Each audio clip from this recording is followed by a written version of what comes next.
Tuesday, January 3rd, 2017, Monaco 64, home of alternative economics and contrarian views. So today is the first trading day, basically, of the year in the US and in the UK and many other countries. There was some trading yesterday in Europe, but I think we can ignore it. So this morning, I woke up fairly early. Gold was trading around 11.58, so it's up about $7, $6-7. So it was doing fairly well. The currencies were a little weaker, and now though it's 9:15 London time or 4:15 a.m. Eastern Standard Time, and the markets have moved a little bit. So as we stand right now, gold is at 1151.70, basically unchanged on the close, the last close of the year. The Dow is up 110, so doing fairly well. 19,895, up 0.5%. S&P is up 12.5 points, up 0.5% as well at 2,253. Silver is doing fairly well. It's $16.01, up about 10 cents. It has been as high as $16.15 earlier today. Let's see the currencies now. They're weak. The pound is 122.63. That's down 85 pips or 0.7%. Dollars up 100 pips against the yen, or up 8.86%, and the euro is down 95 pips or almost 0.9%. So we've continued, this trend of a strong dollar going into this new year. Not that I put much importance in calendar years, but that a lot of people do and market participants do. So the dollar index is at 103.16, so up 0.86 or 0.85%.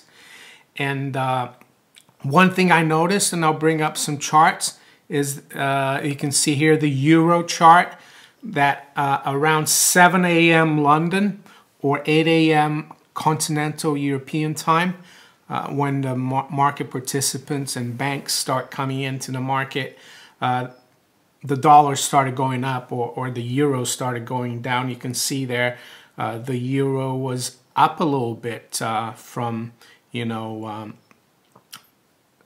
yesterday, because it did trade.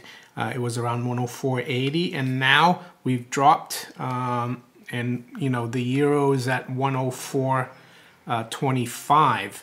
The low's been 104.19, so near the low. So it looks like when London and Europe came in, the dollar started moving up and the currency's moving down. So here's the euro. This is an hourly chart, short-term chart.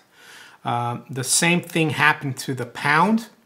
You can see here we're trading above 123 just before 7 a.m. London, and now we're we've dropped quite a bit, and we're around 122.50 right now. Exactly, we are 122.57, and gold is done a similar move, even though gold, compared to where we were on the last trade of the year, we're actually pretty much unchanged, but we are up nicely around 11.58, as you can see, and it's just followed the other currencies down as the dollar strengthened. You can see the same kind of move after 7 a.m. London. So right now we're at 11.51, basically down about $1. Bitcoin, of course, broke through $1,000 in the new year, and right now we're at 1,018. So Bitcoin continuing to do well. What else we're seeing here? No, that's about it. Let's see the bond market, see what they're doing. Treasury yields. The 10-year yield is up about 4 basis points, actually. It's at 248.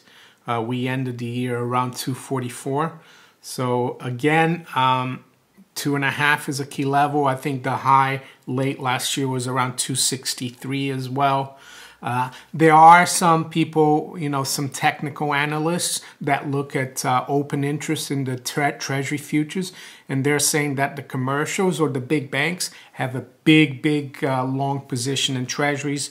So some are saying that might have put a short-term bottom in Treasury prices or short-term top in yields, and that we could see a rally in the bond market. That doesn't take away the fact that, we could still be in a longer term bear market, because the market says, never go up and down in a straight line.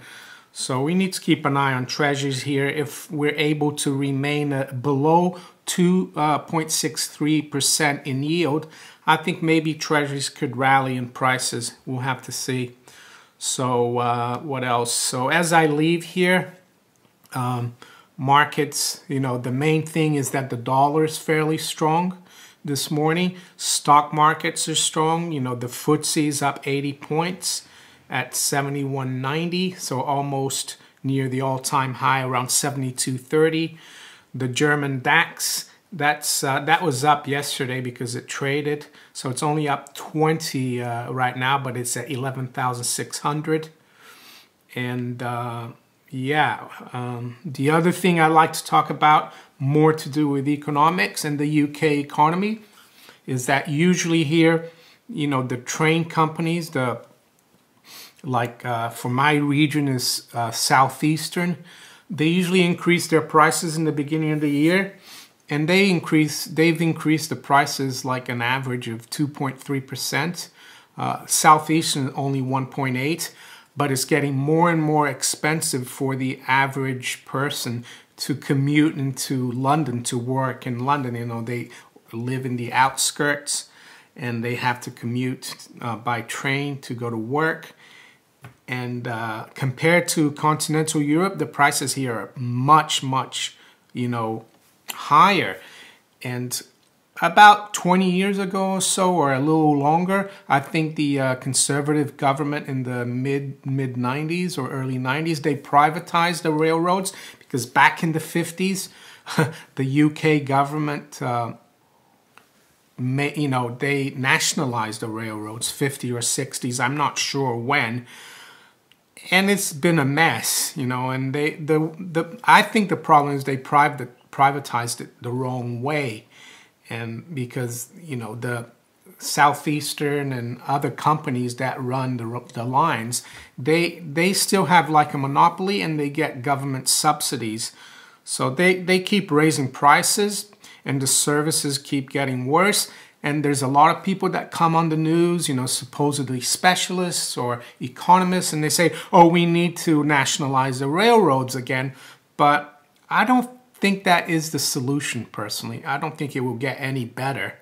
And one thing people don't look at is that in the past, when the railroads were built in the 19th century, Industrial Revolution, the railroad companies it wasn't something done by the UK government. It was private capital. So, I don't think the solution to, the affordability of railroads or the service, I don't think the answer to it is to nationalize it and make it a government company. I think that will make it worse. I just think they did the wrong, they went about it the wrong way when they privatized the railroads in this country. But people just think, oh, it's private now, so it needs to be nationalized to make it better. But I don't think that's the solution. I think the solution is to have as little government involvement in the economy. Let the market, decide. Let the market be the arbiter, of prices and services. Let the consumer and the market interact. And when you say that to people, who say, oh, but we've got a market system now, it's all private, and they're greedy, they're raising the prices. Well, it's not a true free market. They've got like franchises that, will last for a long time. They've got subsidy by the government still. So that's what I wanted to talk about. Nowadays it seems that most people, a lot of people, and especially on the left, they think that the solution to everything is nationalizing things, but they forget that, you know, our banking system has been is not totally private by any stretch of the imagination. You know, in the US, in the UK, in Europe, our banking system has been subsidized by the taxpayer. And they think it's a private and free market, but it's not. You know, I personally think the real big problem is the monopoly of the money through central banks. Once we get rid of that and we have free market money, I think it will be better for everyone, not just capital, but also labor. Government's function is just to, you know, administer the rule of law, property, property rights, the individual's rights, against theft or, assault and things like that. That's what all government is there to do. We don't need more government. The problem is we've got too much government. Look at all the national debt we've got. That's government debt. Do we really need more government? I don't think so. So I leave you here now with this market update and a little bit of, economics based, on the UK situation. And if you enjoyed this video, please give me a thumbs up. Also, if you haven't subscribed to my channel yet, please do. And if you really enjoyed this video, share it with other people far and wide. And that, by the way, is Billy there, the Shih Tzu. Sometimes he sits there and listens to me. Sometimes he just sleeps. He doesn't really care too much about economics as long as he gets his breakfast. So I'll talk to you later. Take care. Bye.